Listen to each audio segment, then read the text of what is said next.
Hello বন্ধুরা, welcome back to my channel. আজকে আমি হিস্ট্রি অনার্সের ফার্স্ট সেমিস্টারে 5 নম্বরের যে প্রশ্ন, সেই প্রশ্ন এবং তার উত্তর নিয়ে আলোচনা করব, যেটা খুবই গুরুত্বপূর্ণ কারণ এই প্রশ্নগুলো প্রায় এসে থাকে।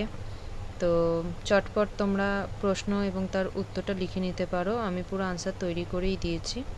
তো প্রশ্নটা হচ্ছে, ইতিহাসের উপাদান হিসেবে প্রশস্তি গুরুত্ব আলোচনা করো 5 মার্কসের।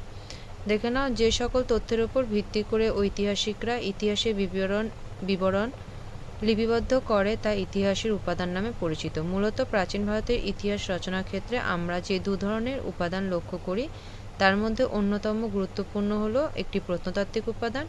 এই প্রত্নতাত্ত্বিক উপাদানগুলোর মধ্যে যেটি অন্যতম সেটা হচ্ছে প্রশস্তি। Next paragraph. এক্ষেত্রে প্রথমেই আমরা গুপ্ত সম্রাট সমুদ্রগুপ্তের এলাহাবাদ প্রশস্তির কথা বলতে পারি।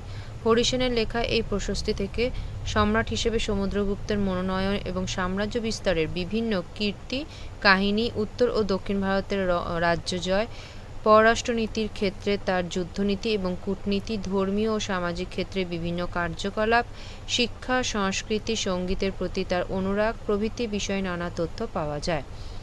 পরবর্তী অন্যতম গুরুত্বপূর্ণ প্রশস্তি হল সাতবাহন বংশের ইতিহাস সম্পর্কিত নাসিক প্রশস্তি। গৌতমী বলশ্রী কর্তৃক রচিত নাসিক প্রশস্তি থেকে আমরা সাতবাহন বংশের শ্রেষ্ঠ সম্রাট গৌতমী পুত্র সাতকর্ণী সম্পর্কে নানা গুরুত্বপূর্ণ তথ্য পেয়ে থাকি।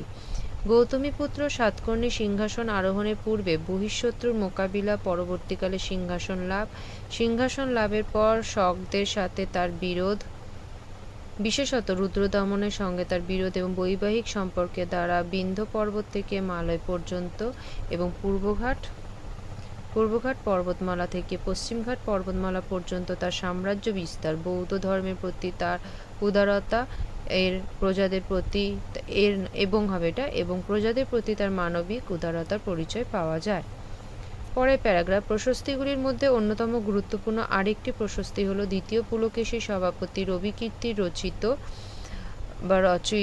রচিত আইহোল প্রশস্তি। এই প্রশস্তি থেকে চালুক্য বংশের শ্রেষ্ঠ শাসক দ্বিতীয় পুলকেশীর সাথে হর্ষবর্ধনের বিরোধ এবং জয়লাভ, পল্লবদের বিরুদ্ধে অভিযান, সাম্রাজ্য বিস্তার নীতি প্রভৃতি সম্পর্কে জানা যায়।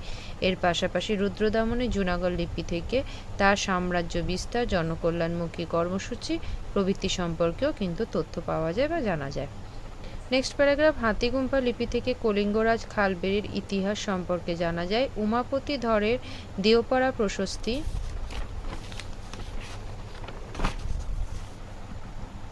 থেকে সেন রাজা বিজয় সেনের সাম্রাজ্য বিস্তারের কাহিনী জানা যায়। ধর্মপালে খালিমপুরের প্রশস্তি, ভোজের গোয়ালিয়র প্রশস্তি ও প্রাচীন ভারতের ইতিহাস চর্চার ক্ষেত্রে গুরুত্বপূর্ণ ভূমিকা পালন করে। এই সমস্ত প্রশস্তিগুলি থেকে আমরা ইতিহাসে যে তথ্য পেয়ে থাকি তা অনেকটাই নির্ভুল বলা যেতে পারে। এই কারণে প্রাচীন ভারতীয় ইতিহাস চর্চার ক্ষেত্রে ঐতিহাসিকরা উপাদান হিসেবে প্রশস্তির ওপর গুরুত্ব আরোপ করেছেন। ভিডিওটি ভালো লাগলে অবশ্যই সাবস্ক্রাইব করে দিও এবং লাইক বাটনটি প্রেস করে দিও আর বন্ধুদের মধ্যে শেয়ার করে দিও। টাটা।